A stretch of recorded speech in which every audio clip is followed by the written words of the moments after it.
Mesdames, Messieurs, bonsoir. Vous êtes sur le grand débat du soir. L'éducation est souvent présentée comme la clé du développement et de la souveraineté des nations.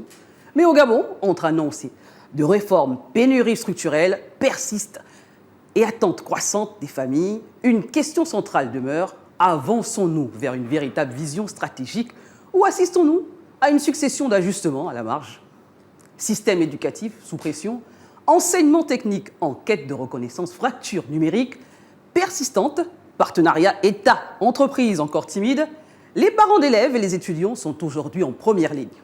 Ce soir, nous recevons deux acteurs majeurs de la société civile éducative pour interroger sans complaisance les choix opérés, les priorités affichées et l'avenir de l'éducation et de la formation au Gabon. Jean-Claude Essonne, représentant des parents d'élèves, et René Mesui-Meunier, acteur de la société civile, tous deux nous invités sur ce grand débat du soir. Bonsoir messieurs. Bonsoir madame. C'est un plaisir de vous avoir sur ce plateau. C'est un plaisir. Très bien. Alors, si nous devons poser un diagnostic global, messieurs, de ce système éducatif gabonais, souffre-t-il avant tout d'un manque de moyens ou d'un manque de vision stratégique claire et cohérente? Qu'en pensez-vous, monsieur Meunier? Monsieur Mesui. Monsieur Mesui, autant pour moi, désolé. Notre système éducatif ne souffre pas d'un manque de moyens. Oui. Parce qu'il suffit de poser le diagnostic et trouver les mots qui minent ce système éducatif. Et l'État peut faire ce qu'il y a le mieux pour qu'il y ait des moyens. Mais c'est un manque de vision. Pourquoi je dis un manque de vision? C'est parce qu'il y a eu plusieurs rassemblements dans ce pays concernant notre système éducatif. 1983, le Gabon organise pour la première fois les États généraux de l'éducation et de la formation. Nous en sommes sortis avec des recommandations qui sont restées aux 40 grecs.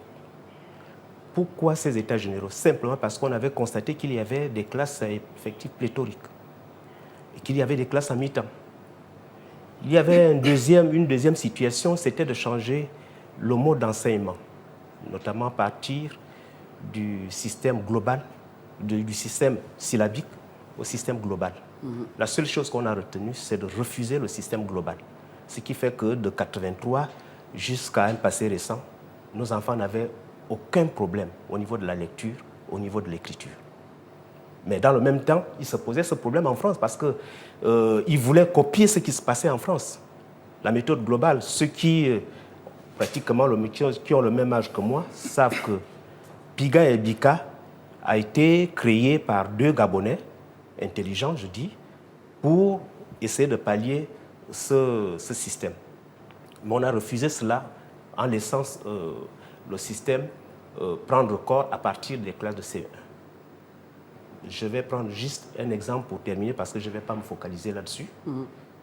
En France, en 2006, vers la fin du mandat du président Chirac, il s'est rendu à l'établissement où son grand-père était directeur.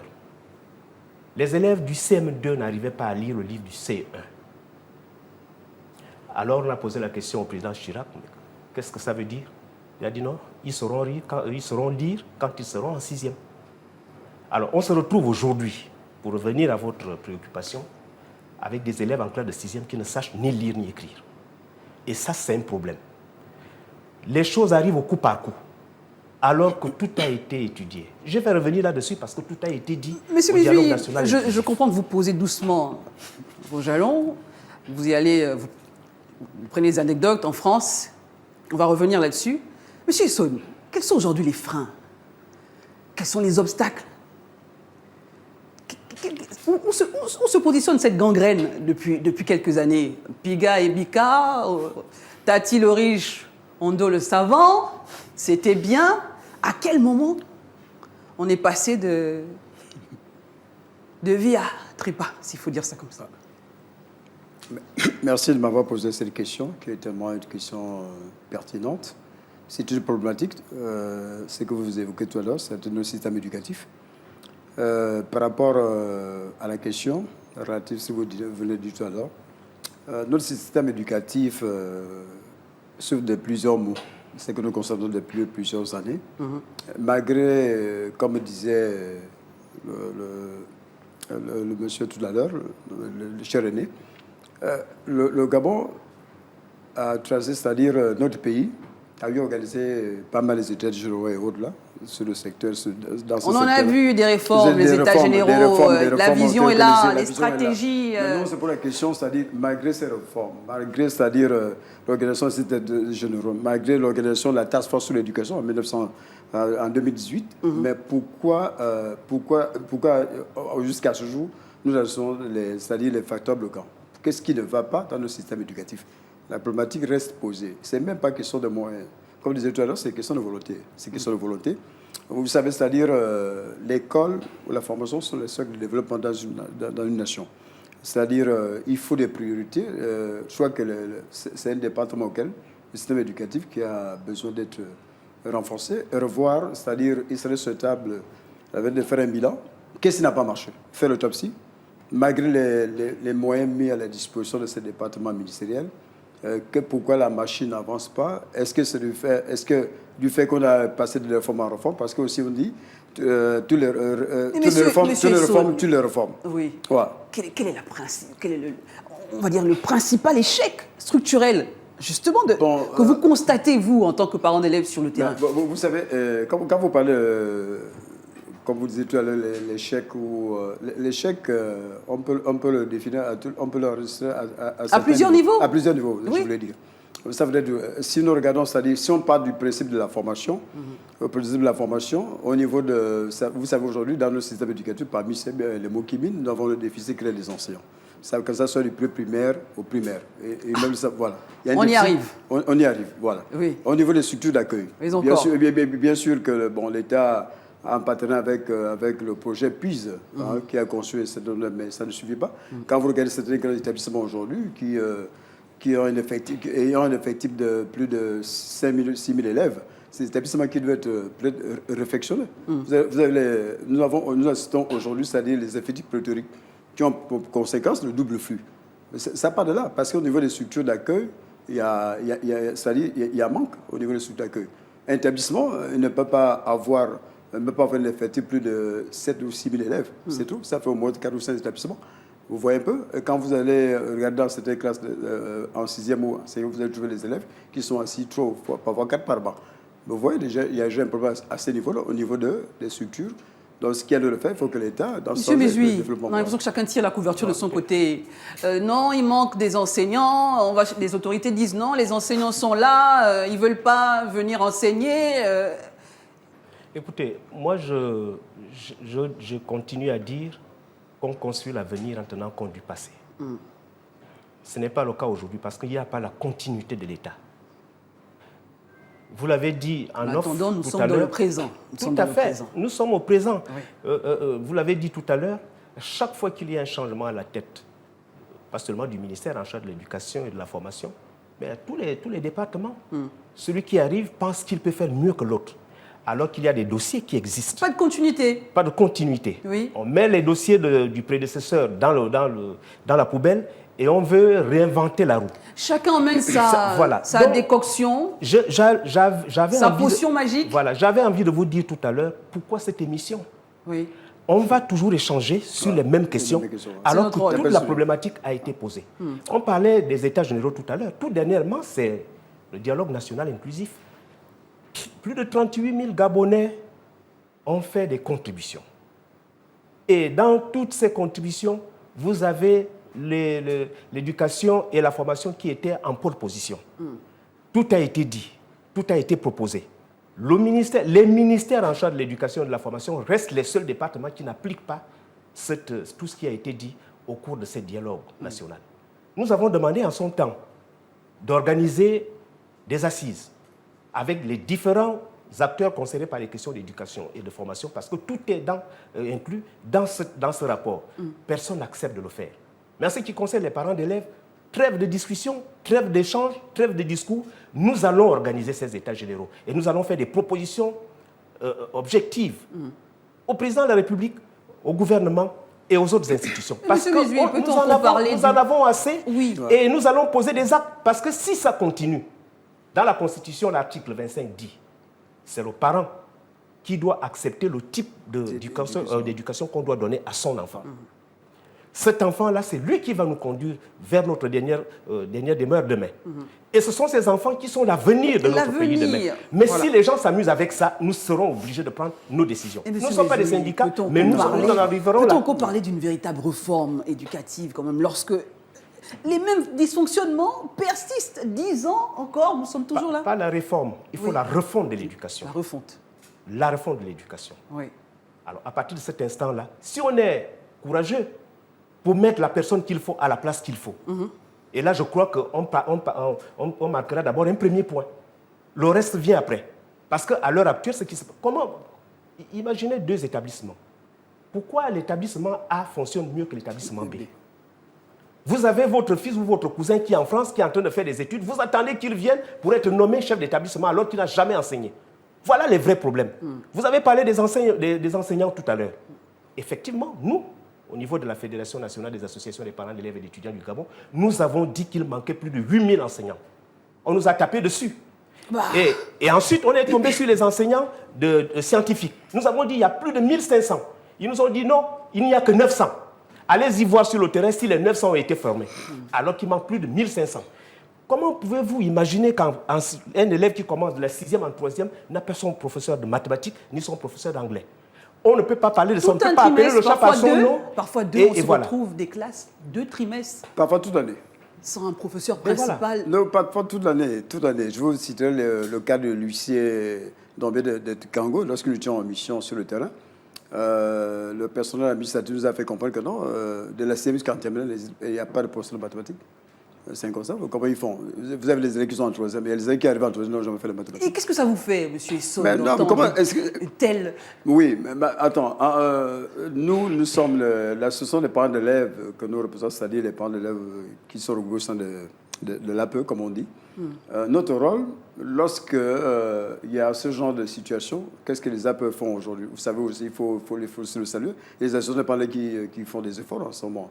Vous avez des associations de parents qui prennent en charge... On saluera les efforts plus tard, qui prennent en charge les professeurs vacataires dans cet établissement où il y a un manque. Les parents sont obligés de prendre en charge les professeurs vacataires pour que l'enfant qui se trouve en terminale, bien en 3e ou en 6e, ne termine pas l'année scolaire sans pourtant faire les mathématiques, les sciences physiques, les SVT. Mais il y a un défi. C'est difficile. C'est une préoccupation qui est là. On tire la sonnette d'alarme. Voilà. Ces associations dont vous faites partie servent à ça. Nous sommes 4 acteurs. Premier trimestre, il n'y a pas de prof de physique, de mathématiques, mais on commence à crier au loup. Nous sommes 4 acteurs dans le système éducatif. Oui. Je pense que si nous voulons que les choses avancent, en termes de discussion, on nous dit que les parents d'élèves ne savent plus éduquer leurs enfants. Nous acceptons, nous disons. Bon, là encore, nous allons balayer devant notre porte, mais nous demandons aux autres acteurs de se mettre avec nous, de nous écouter. Parce que quel que soit ce qui peut arriver, nous sommes les premiers à être au courant de ce qui se passe à l'école. Parce que quand les enfants arrivent à la maison, ils nous donnent l'information. Mais personne ne nous écoute.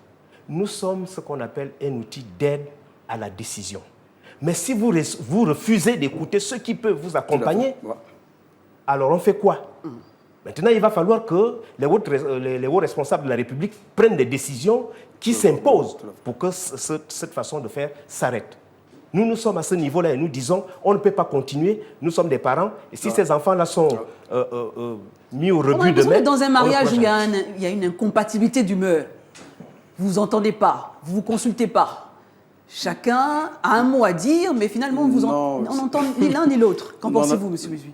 Nous sommes dans une logique où nous avons dit que nous soutenons toutes les réformes qui vont dans le sens de l'amélioration des conditions d'études de nos enfants. Mais si c'est contre-productif, nous disons non. Et nous le faisons comprendre.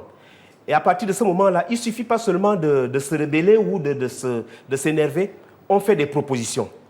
Nous n'avons pas la force de décision, nous avons la force de proposer des choses. Depuis la nuit des temps, vous avez parlé tout à l'heure de 20 ans, mais non, ça dure depuis 40 ans que ça dure. Mais ça continue, ça se perpétue. Et c'est ça qui nous désole. Monsieur Esson, il y a un point tout à l'heure que nous avons soulevé, un point clé, important, cette continuité dont si on ne fait pas fi, ça va perdurer. On a l'impression que chaque fois, un ministre de l'Éducation arrive, avec ses Avec sa décoctions, vision, avec sa vision, avec oui. ses plantes à Tout à lui. fait, oui, oui. Voilà, il nous présente Ouais. quelque chose qu'il estime être la meilleure solution. Mais après, comme un feu de paille, on a l'impression qu'on est On a fait du surplace. dans un leurre. C'est assez dommage. Comme il disait tout à l'heure dans ses propos préliminaires, là, ce qui dérange un peu, c'est-à-dire l'éducation, c'est vous voyez, comme vous voyez un peu le ministère de la Santé et au-delà, ce sont les départements techniques. Oui. Vous voyez un peu prenons le cas, parce que tout ce que nous avons comme, c'est-à-dire les hauts cadres aujourd'hui sont passés par l'éducation, c'est-à-dire l'éducation, comme nous disons, c'est le socle de développement d'une nation. Hein, il faut avoir une vision. Parce que si on n'a pas d'assez de... Mais les visions, oui, il y en a eu. La vision est là, oui. La vision est là. Mais ce qui est là, ce qui est dommage, c'est aussi le politique. Faut pas parce que ce qui dérange, faut pas avoir... c'est-à-dire qu'il faut quand même dire certaines choses aussi. Lorsque le politique s'implique dans ces départements ministériels qui sont techniques, là, ça devient ça dans tout ce que nous assistons. Est-ce qu'il n'est pas là le problème, monsieur Voilà, Bézu? parce que lorsque le politique s'implique aussi, il y a tous des influences de la politique, tout ça, c'est qui fait en sorte de savoir qui fait quoi. Oui. C'est ça le véritable problème. Oui. Même si vous avez la bonne volonté, vous pouvez avoir la vision de quand vous êtes nommé dans ces départements ministériels, que vous recevez des instructions qui reviennent de X ou bien de Y, c'est assez fondamental. Est-ce qu'il n'est pas là le problème? On vient avec une bonne pas- volonté, je suis- une bonne je vision, suis pas tellement sortie sûr. de l'ENA Je- ou je- de je ne quelle suis- école, je ne sais. Je ne suis pas tellement sûr parce que moi, je suis technocrate, un peu Oui. comme quelqu'un qui sort de l'ENA. Il sait ce qu'il a appris à l'école. Même si le politique veut influencer sa façon de voir les choses. Mais non, ce n'est pas comme ça que ça fonctionne. D'ailleurs, vous le voyez au jour d'aujourd'hui, nous avons la pyramide inversée. Oui. C'est le ministre qui donne le top pour que les gens du bas travaillent. Moi, j'ai grandi avec mon temps.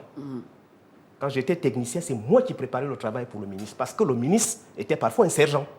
Qu'est-ce qu'il connaît du ministère où je travaillais? Et vous êtes un C'est monsieur moi qui du lui terrain, dis vous ce êtes qu'il un faut homme faire. du terrain, Et bien voilà, sûr. c'était ça le travail. Aujourd'hui, c'est le contraire qui se fait. Les gens sont assis, ils attendent que le ministre donne le top. C'est assez pour qu'il- dommage. On ne m'a pas donné le travail. Voilà ce qui se passe. Bon, qui choisit ces gens-là? C'est ça la grande question. C'est ça, quelle est la le problématique? choix Monsieur de Sonne. C'est ça ceux la qui sont problématique. censés Est-ce diriger qu'il n'y ces a pas un services. problème d'ego qui finalement pèse sur cette L'ego, sur quand ce on est système compétent, éducatif? quand on est compétent, ça marche.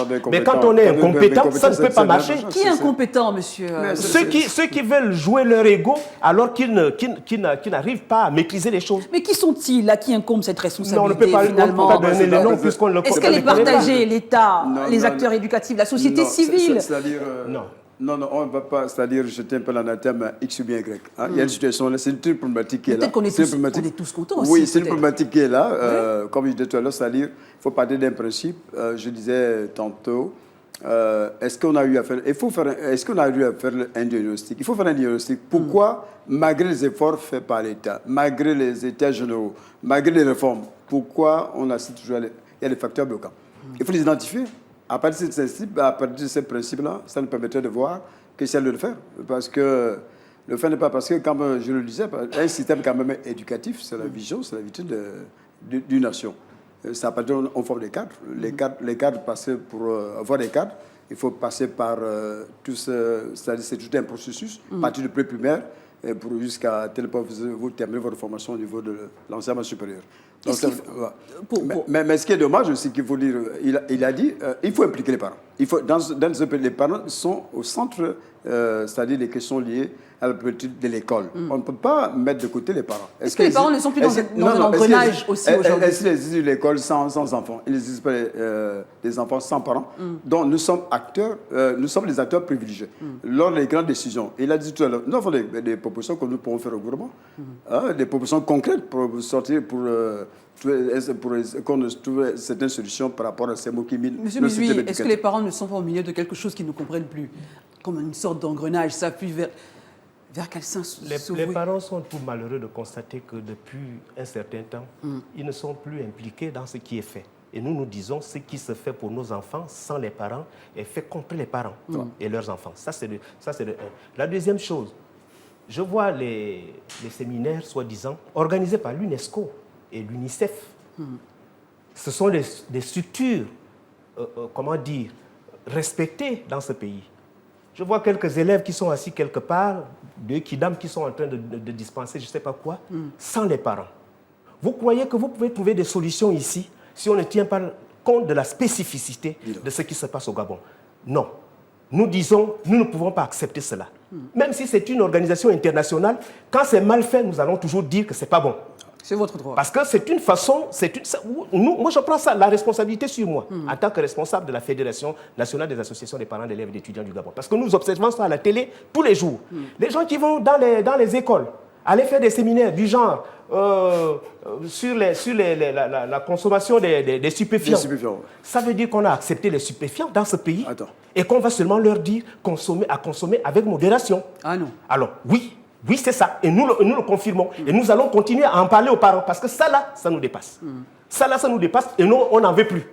Nous voulons que les parents soient associés et qu'ils apportent leur contribution par rapport à ça. Monsieur Mézouy, est-ce qu'on doit parler d'une sorte de transformation en profondeur quand même de ce système ou d'un simple réaménagement administratif comme d'habitude? C'est pas la solution.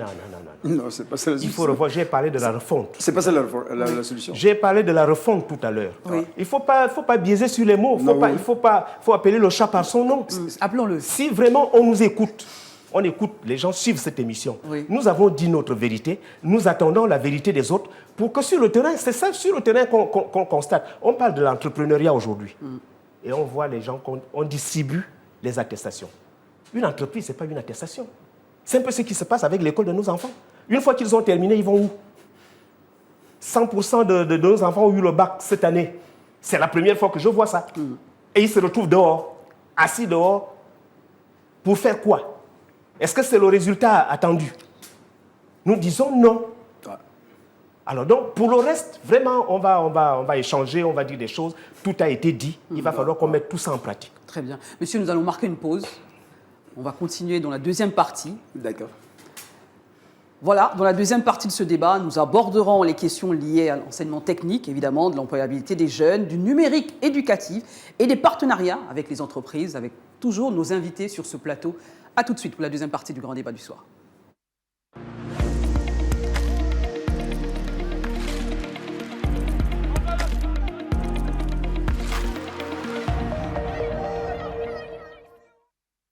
Si vous nous rejoignez à peine, installez-vous confortablement. Vous êtes dans la deuxième partie du grand débat du soir avec cette thématique éducation et formation, vision stratégique ou ajustement à la marge avec nos invités sur ce plateau. Jean-Claude Essonne, représentant des parents d'élèves, et René Mézouy-Meunier, acteur de la société civile, qui sont avec nous depuis déjà 26 minutes. Bonsoir messieurs. Bonsoir madame. Très bien. Alors nous allons poursuivre nos échanges. Selon vous, quelles sont les 3 réformes structurelles absolument prioritaires à engager aujourd'hui pour redresser durablement l'éducation au Gabon? Monsieur Mézouy, je vous donne la parole. Je ne serai pas objectif en vous donnant les trois réformes. On va essayer. Non, je ne pourrais pas le faire parce que tout a été dit, tout a été fait. Et nous, ce que nous voulons, nous, en ce qui concerne la Fédération nationale des associations des parents d'élèves et d'étudiants du Gabon, nous voulons qu'il y ait des assises qui regrouperaient les différents acteurs de l'éducation et de la formation. On fera appel à des sommités tels que les éminents professeurs qui viendront pour essayer de mettre en place un comité scientifique, juste pour appliquer tout ce qui a été dit au dialogue national inclusif. Parce que, je vous l'ai dit tout à l'heure, 38 000 propositions venant des Gabonais ont été émises par ceux-là. Et plus de 600 Gabonais ont statué là-dessus. Tout a été dit. Il va falloir maintenant qu'on mette en place cette structure-là, disons, ces assises, qui vont revoir tout ce qui a été dit pour les mettre en pratique. Monsieur Essonne, que doit-on attendre concrètement pour un redressement de l'éducation au Gabon aujourd'hui? Qu'est-ce qu'il faut attendre? En fait, ce qui est dommage, les solutions ne manquent pas. Les solutions, il y a toutes les solutions, il y a les propositions, les recommandations. Ce qui est dommage, c'est l'applicabilité, c'est-à-dire passer aux actes.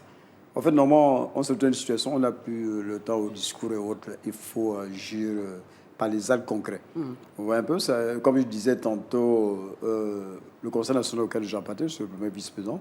Avant le dialogue, les assises du dialogue national, nous avons fait, c'est-à-dire, nous avons apporté contribution par rapport à ce dialogue-là. C'est pour dire, nous avons fait, concernant notre organisation, un diagnostic sur notre système éducatif et assorti des recommandations. Je peux vous dire, les 2 titres que nous avons eu à proposer, ça a été pris en compte par ceux qui se sont retrouvés au niveau d'Angondje. Mais monsieur, est-ce que les parents d'élèves sont-ils réellement associés à Non, si les parents, non, les parents, non, ou ils sont simplement consultés après coup, ou chacun travaille de son côté et ensuite on voit comment aménager. Nous parlons la même voix, c'est-à-dire c'est pour l'intérêt supérieur de nos enfants. Vous voyez un peu. C'est pas parce que les noms changent, nous avons la même vision. Oui. Ce parent-là, c'est le parent qui veut voir, c'est-à-dire ce parent qui tient à cœur la réussite de son enfant. C'est même l'une des priorités. C'est-à-dire, lorsqu'on forme un enfant, il faut que cet enfant devienne un cadre de demain. Mais ce que nous assistons, c'est assez dommage parce que lorsque l'enfant termine, par exemple, sa formation, il se retrouve à la maison, ça n'arrange pas le parent que nous sommes.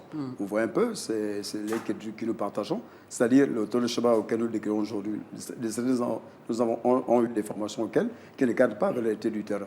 Nombreux sont assis à la maison. Vous avez aussi certains qui ont eu le bac il y a 1 ou 2 ans. Les parents n'ont pas les possibilités. Et que faut-il faire aujourd'hui? Ben voilà pourquoi nous disons, c'est-à-dire, il faut que lorsqu'il y a une situation dans nos coutumes bantoues et autres, là, il faut s'asseoir.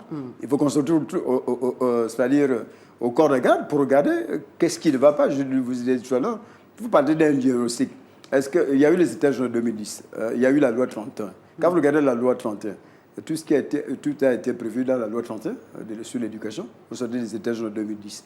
Alors, la loi 31, ils avaient fait recommandation, c'est la loi 31. La loi 21 pour moi, excusez-moi, la loi 21, le 31, comme je disais, c'est la loi 21. Donc, il fallait mettre en place, c'est-à-dire un conseil d'éducation qui est piloté sous la présidence du chef de l'État. Mais jusqu'à ce jour, ce n'est pas appliqué. Quand vous regardez la loi 21, ils avaient eu comment le modèle d'établissement qu'il fallait construire, parce que pour parler de l'excellence, ça part d'abord au niveau de l'infrastructure scolaire. Vous voyez un peu, ils avaient prévu quelles sont les structures que doit avoir un établissement secondaire, un établissement d'enseignement technique, un établissement pré-primaire. Mais malheureusement, c'est resté dans les tiroirs.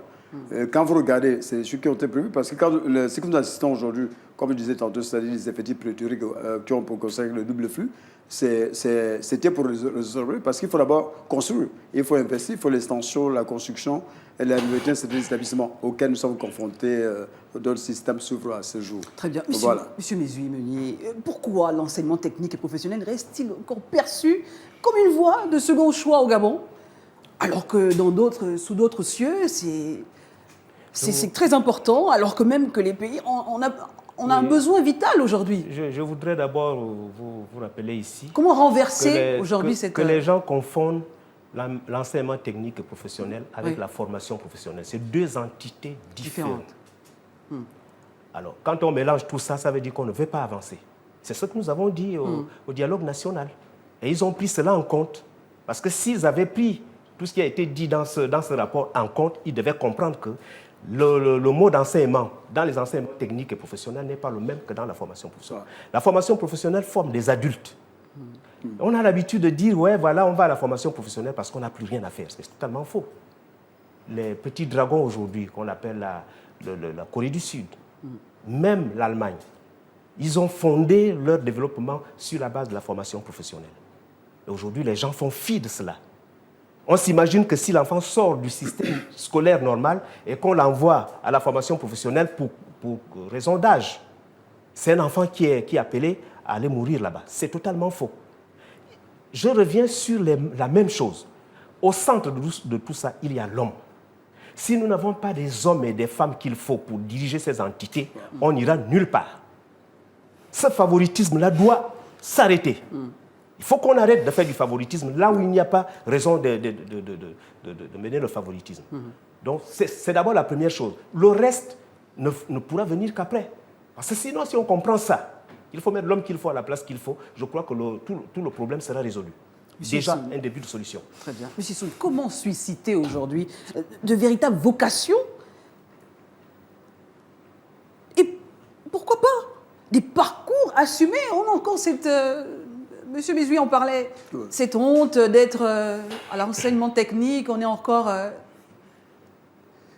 Mais comment changer la tendance aujourd'hui? Mais vous avez dit, il faut différencier il ne faut pas confondre l'enseignement technique et la formation professionnelle. C'est deux entités qui sont différentes.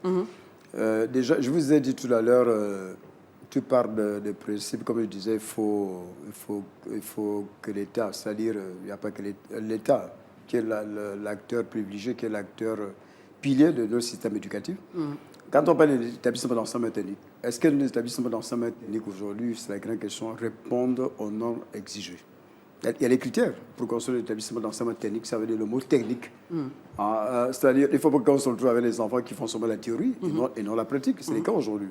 Nous avons assisté récemment au soulèvement de certains élèves dans cet établissement d'enseignement technique de Libreville et d'Entoum. Pourquoi les enfants? Parce qu'il fallait les écouter. Pourquoi ils ont revendiqué? C'est-à-dire ils ont posé au problème des problèmes liés par manque c'est-à-dire les cours pratiques, c'est-à-dire les enseignements, c'est-à-dire il y avait une difficulté. C'est pas une difficulté. Il y a une difficulté au niveau de, il y a pas assez de matériel pour que les chefs de travaux puissent faire, ou les professeurs habilités à le faire. Ils n'ont pas la possibilité de faire la pratique. Étant donné que ces élèves-là, ils doivent passer le baccalauréat. Parce qu'il y a une partie pratique qui passe au baccalauréat. Et une partie technique. Il y a une partie technique qui passe au baccalauréat. Oui. Mais lorsqu'ils font la théorie, une partie théorique et une partie pratique. Il y a la partie théorique, la partie pratique. Et la partie pratique est plus grande coefficient, je crois. Oui. Vous voyez un peu, c'est qui a suscité un peu les enfants du lycée technique Omar Bongo et les enfants et les élèves du lycée d'Ibikele. Ils étaient obligés de se manifester dans la rue. Malheureusement, ils ont franchi un peu. Il fallait que, c'est-à-dire leurs préoccupations qui étaient les préoccupations. Mais monsieur, est-ce qu'on comprend aujourd'hui qu'on a un besoin vital qui est là? Mais il y a le besoin. Je vous ai dit tout à l'heure, c'est question de volonté. Je vous ai dit, quand je vous ai dit, il faut avoir la vision de développement dans ce secteur de l'éducation. Parce que l'éducation, c'est la clé de développement d'une nation, qu'on ne veut pas. Voilà pourquoi je vous ai dit, si on laisse que les techniciens fassent le travail comme cela se doit, en tenant compte de la rigueur sur la compétence, les choses vont évoluer. Mais il ne faut pas que le politique, il y a l'ingénierie de politique. Il vous a dit tout à l'heure, il faut mettre les gens à la place qu'il faut. Il faut, c'est-à-dire, si vous méritez d'être un chef d'établissement, donc vous répondez aux critères qui vous permettent d'être chef d'établissement. La task force avait proposé, lorsque nous étions à la task force, il y a eu des recommandations sur le chef d'établissement. On ne devait plus les nommer. Ça devait passer par, c'est-à-dire, vous avez un projet. Par exemple, monsieur, je voudrais être chef d'établissement, par exemple au lycée technique, par rapport à mon profil. Je vous présente le projet qui m'a permis de pouvoir être devant les grands jurys pour pouvoir être chef d'établissement. C'est ce qui avait été proposé. Il a été proposé, il fallait un corps de surveillants au-delà. Au fait, notre système éducatif, il y a les mots qui minent, qui sont là, qu'il ne faut pas négliger, mais il faut qu'on trouve des solutions concrètes pour qu'on assiste pas à ce que nous vivons aujourd'hui. René Mézuy-Meunier, l'école gabonaise prépare-t-elle réellement les jeunes aux métiers d'aujourd'hui et de demain? Existe une véritable vision prospective à 20 ou 30 ans quand même? Ce qui nous différencie aujourd'hui des autres, c'est que cette vision est à long terme. On n'est pas juste dans quelque chose d'aujourd'hui ni de demain. Je voudrais juste dire que les pères fondateurs n'étaient pas mauvais du tout. Au contraire, ils avaient une vision. Ils avaient une vision. Quand on parle de l'adéquation formation-emploi, on peut voir plein de choses à l'intérieur. Nous avons d'un côté l'État, nous avons de l'autre côté le privé, et vous avez de l'autre côté les institutions de formation. Ce qu'on réclame aujourd'hui se faisait déjà depuis près de 50 ans. Simplement parce que tout à l'heure, je vous parlais de la continuité de l'État. Ceux qui arrivent pensent qu'en réinventant la roue, ils peuvent prouver aux autres qu'ils étaient meilleurs que ceux qui ont dit des choses avant. Encore qu'on ne le réinvente pas. Au jour d'aujourd'hui, on essaye de réinventer, mais en copiant ce que les autres ont fait. Très bien. Au jour d'aujourd'hui, vous avez quoi? Toujours les mêmes structures qui n'ont pas changé. L'État existe toujours. La CPG qui a changé de dénomination, qui s'appelle maintenant la FEG, la Fédération des entreprises du Gabon. Et puis il y avait à l'époque une seule structure qui s'occupait de la formation professionnelle qui s'appelait l'Agence nationale de formation et de perfectionnement professionnel. Ils avaient ce qu'on appelait une convention tripartite. En amont, vous avez l'État, de l'autre côté, vous avez les entreprises. Avant, ce sont les entreprises qui prenaient des jeunes qui sortaient des établissements. Les entreprises exprimaient leurs besoins. Et comme ces entreprises fédéraient dans ce qui s'appelle aujourd'hui la Fédération des entreprises du Gabon, ils envoient leurs besoins, leur état de besoin. Et alors, l'État communique à l'agence combien nous devons avoir des élèves en mécanique, en sténo, en dactylo. Et ça marchait plutôt bien ou pas? Et ça marchait plutôt bien. Par exemple, en mécanique, les sociétés ont besoin de 15 élèves. Parce que quand les 15 sortaient après la formation, ils étaient tous pris tout de suite. Mais l'État prenait quand même la peine de dire, bon oui, 15, moi j'ajoute 5 pour que ça fasse 10, que ça fasse 20. Et je prendrai quand même à la fin, moi aussi j'en ai besoin, parce qu'il y avait des garages de l'État, et ainsi de suite. C'est comme ça que ça fonctionnait. Nous donnions, enfin, l'Agence nationale de formation donnait des informations toutes les 2 semaines pour dire comment les choses se passaient. Et les enfants, il n'y avait pas de chômage du tout. On peut continuer à faire la même chose. Ce qui se passe aujourd'hui, c'est quoi? C'est qu'on a transformé des centres de formation en petits lycées. On aurait pu avoir un seul centre par province et former des gens. On n'est pas obligé de former 10 000 personnes en une année. Parce que c'est régulier, un centre de formation ne s'arrête pas, n'arrête pas de former. Il forme 24 heures sur 24. Le centre de formation n'a pas le droit de s'arrêter. C'est comme ça que ça fonctionne. Contrairement à l'enseignement technique, vous trouvez encore 2 types d'enseignement. Il y a l'enseignement technique long et l'enseignement technique court. Même si vous sortez de l'enseignement technique court, vous avez besoin d'un recyclage dans une entreprise. Et souvent, on envoyait ces gens-là dans les centres de formation.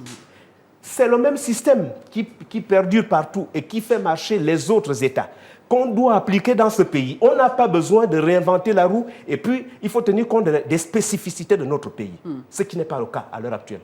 Tout ça, c'est parce que nous avons des hommes qu'il ne faut pas à la place qu'il faut. Monsieur Moujué, vous parliez de cette refonte. Peut-on espérer réduire ce chômage des jeunes sans une refonte profonde de la formation professionnelle? Vous parlez de cette refonte dont vous...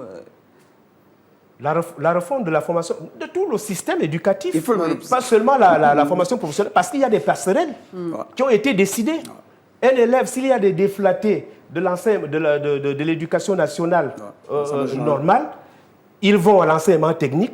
Ça peut être l'enseignement technique long ou l'enseignement technique court. Si vous ne pouvez pas rester à l'enseignement technique court pour raison d'âge, on vous envoie à la formation professionnelle où on prend des adultes. Et c'était comme ça que ça a été prévu. Mais, faute d'application, c'est resté lettre morte. Malheureusement. On avait là quand même une solution structurante, quand même. Il y a des textes qui existent, qui sont toujours d'actualité.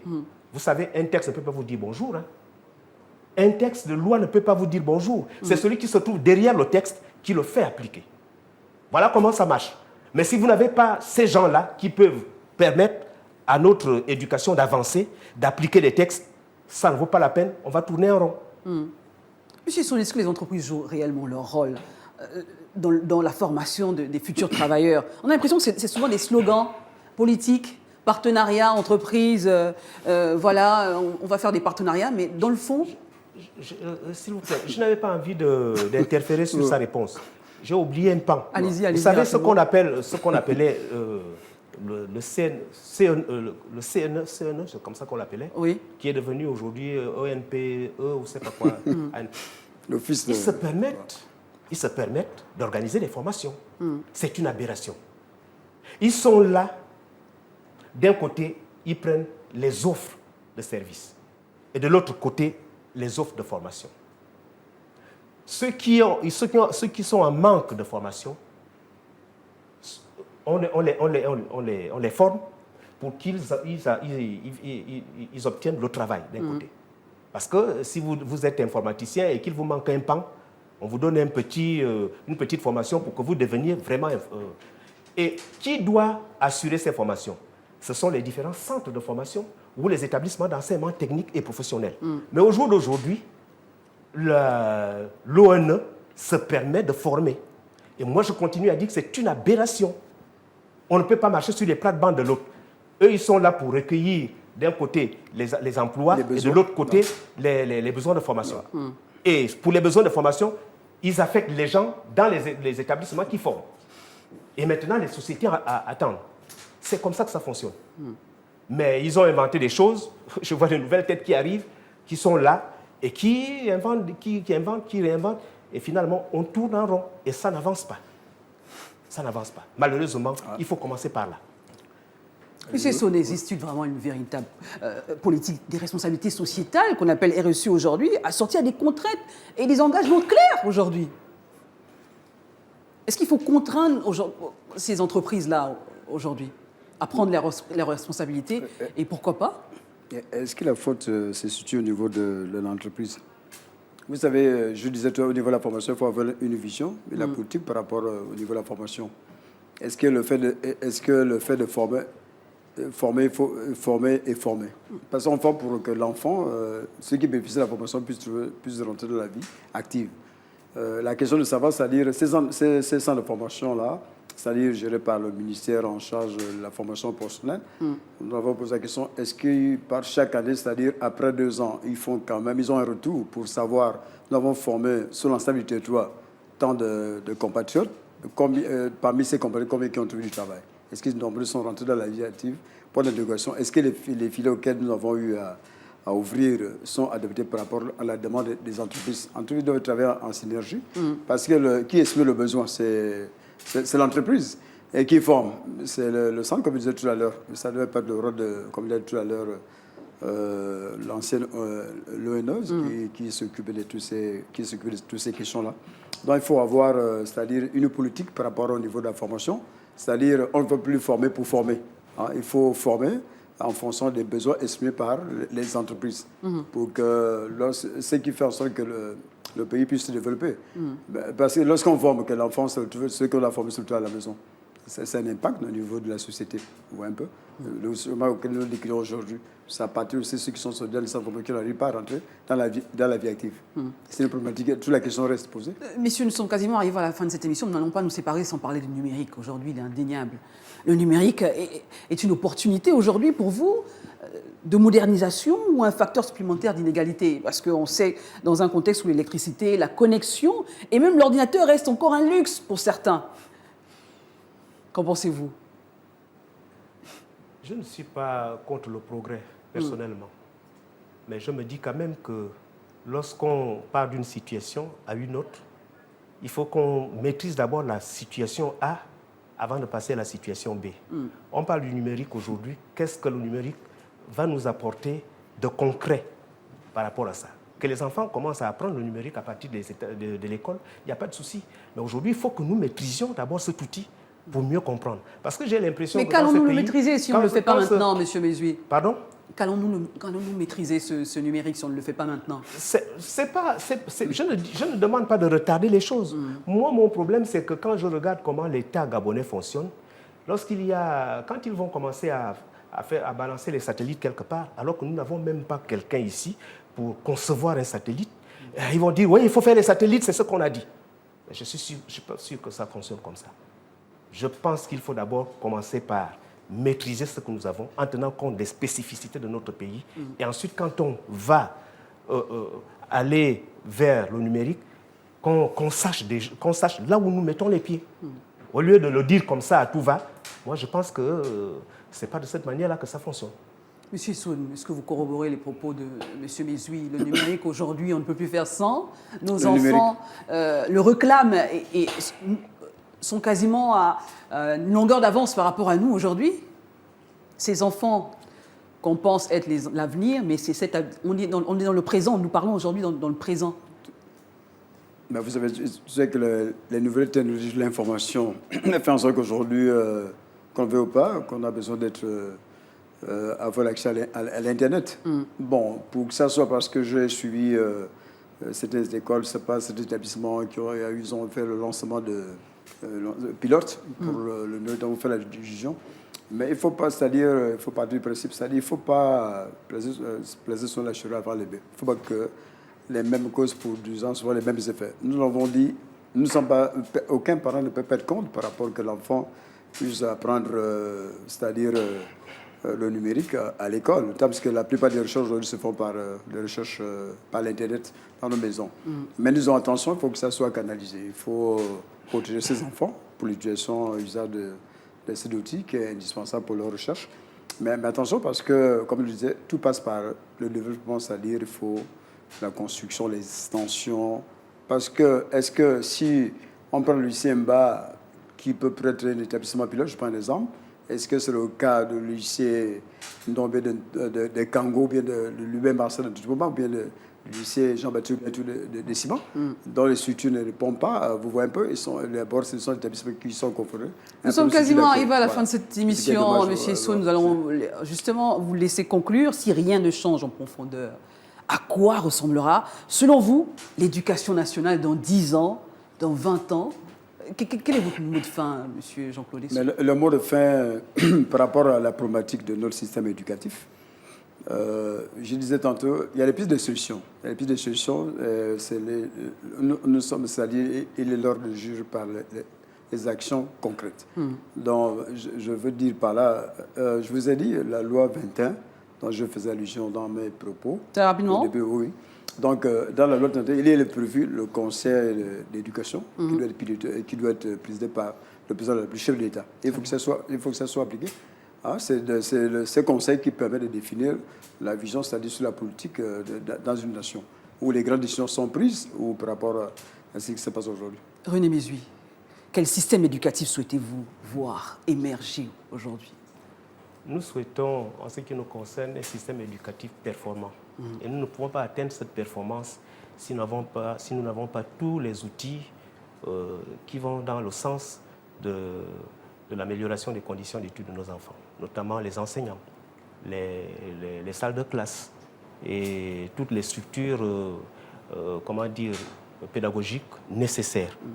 Mais à partir de cet instant-là, nous voulons avoir à la tête de ces établissements et même des ministères concernés par l'éducation et de la formation, des personnes qui sont prêtes à accepter que le système éducatif gabonais a plusieurs acteurs. Et ces acteurs doivent se concerter, avoir une concertation pratiquement tout le temps pour faire avancer notre système éducatif. Très bien. L'éducation n'est ni un luxe, ni un simple poste budgétaire. Elle est le socle de toute ambition nationale durable.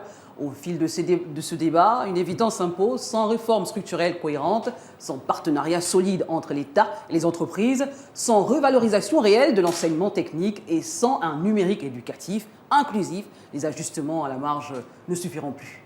La question demeure ouverte. Le Gabon est-il prêt à faire de l'éducation un véritable projet de société ou continuera-t-il à gérer l'urgence au détriment de l'avenir? Merci à nos invités sur ce plateau. Merci à vous, chers téléspectateurs. Et à très vite sur un nouveau débat sur Gabon 24.